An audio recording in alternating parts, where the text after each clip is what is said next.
Today, I want to talk about my experience with Dawntrail. I've been playing it a ton with Van. We've actually been playing since the very first day of early access. I think we woke up at like 5 a.m. on Friday and we played nonstop every single day, about like 12 to 15 hours a day to kind of go through the story. And yeah, I just want to say that the game is fantastic. I've been really enjoying it. It's reminding me a lot of like all the positive that I had with like Evansward and with Shadowbringers, but like merged together with a bit of Stormblood mixed in. So what I mean by that is Heavensward has kind of like that traveling with companions vibe to it, and you kind of just like hanging out around a campfire and just chatting away and discovering new areas. And you definitely get that in Dawntrail quite a bit, especially in the first half of the game. You get a bit of Stormblood in the sense that the game is kind of divided into two major kind of almost like stories with like a little bit in between to kind of tie those together. And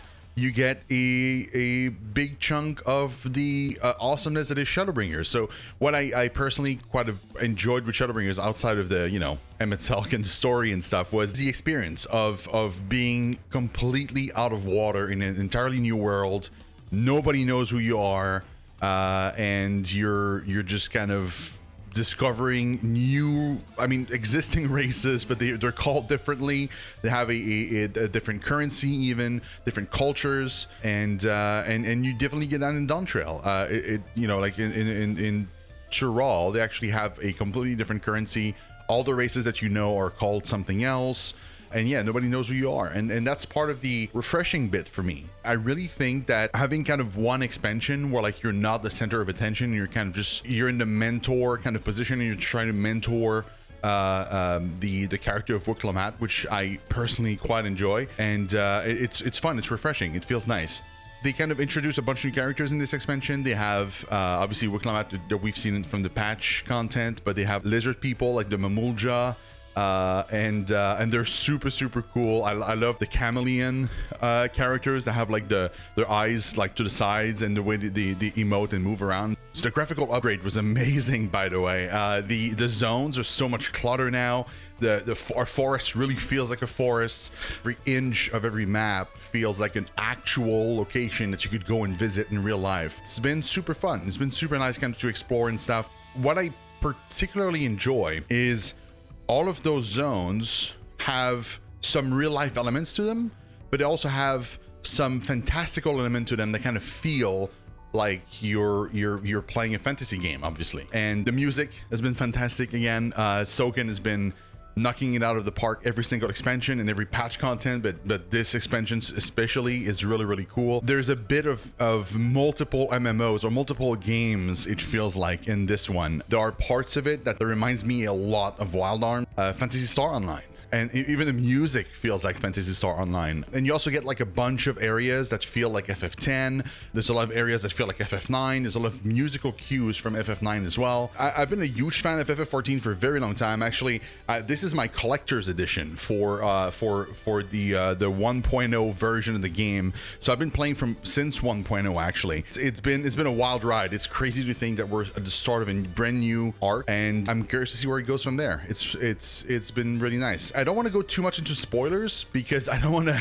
I'm not sure like how many people have actually played the game, the expansion entirely and stuff. So I don't want to go too deep into that. But I just want to give my impressions. There's a specific aspect to the story of the expansion that reminds.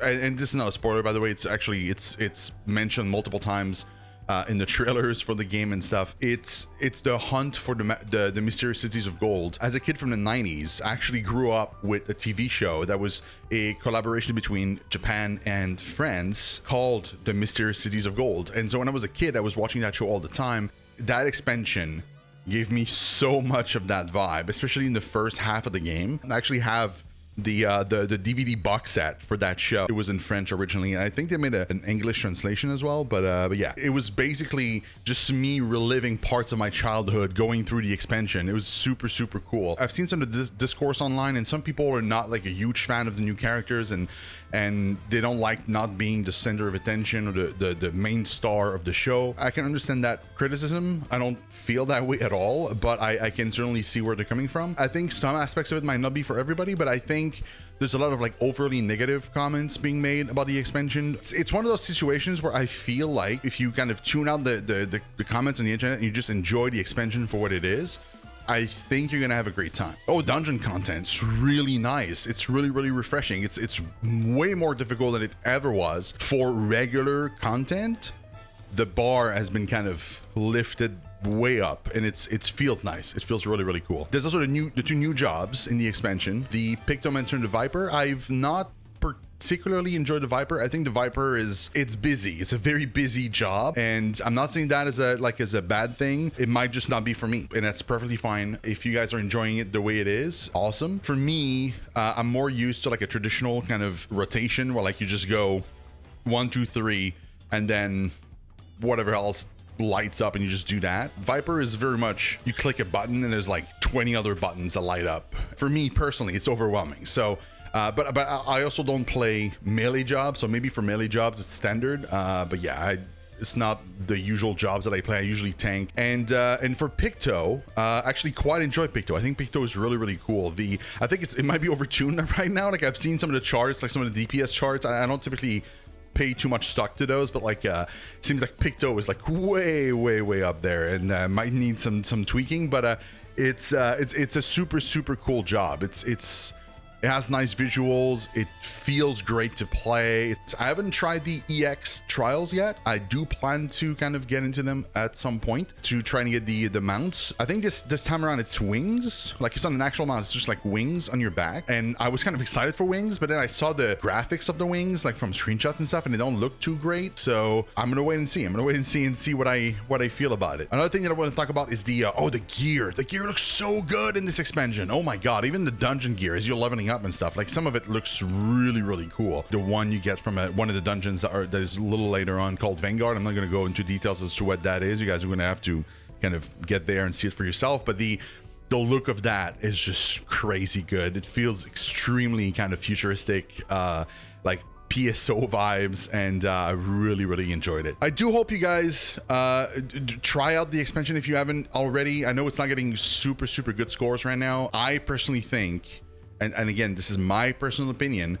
I think this is my favorite expansion from all of them. And it's not just because of the story, and I had a way more visceral, intense reaction playing Endwalker than I did this one. Endwalker on its own didn't feel that great. It felt that great because of the build up from all the previous expansion, because it was the culmination of that story for like a decade, the story arc. This time around, this one as a starter for like where it might go in the future and stuff, it felt really good. I liked the slower pace. I liked Waklamat. I liked the two kind of stories that they got going on, which I didn't quite enjoy as much in Stormblood. I didn't care as much, or like I wasn't as invested, and maybe there were some reasons for that. I think like the fact that the zones are now way more detailed and lived in and stuff, like it just changes your perspective as you go through a zone doing a story. So maybe that helped. I think to me, for reasons I can get into because I don't want to spoil anybody, this is my favorite expansion. Probably won't be for you. Probably won't be your favorite expansion. It might even not be in your top at all. It might even be your least favorite expansion, but do give it a shot. Do play it. I think it's definitely worth your time. And as for these kind of videos, I want to make more of them. I actually have quite a few ideas of videos that I want to do. I hope to see you guys in the next one. If you enjoy the content, please consider subscribing to the channel. It helps me a ton. If you enjoyed the video or liked the video, see you guys in more live streams for Xenoblade Chronicles 2, and thank you so much for your time, and take care. Bye-bye.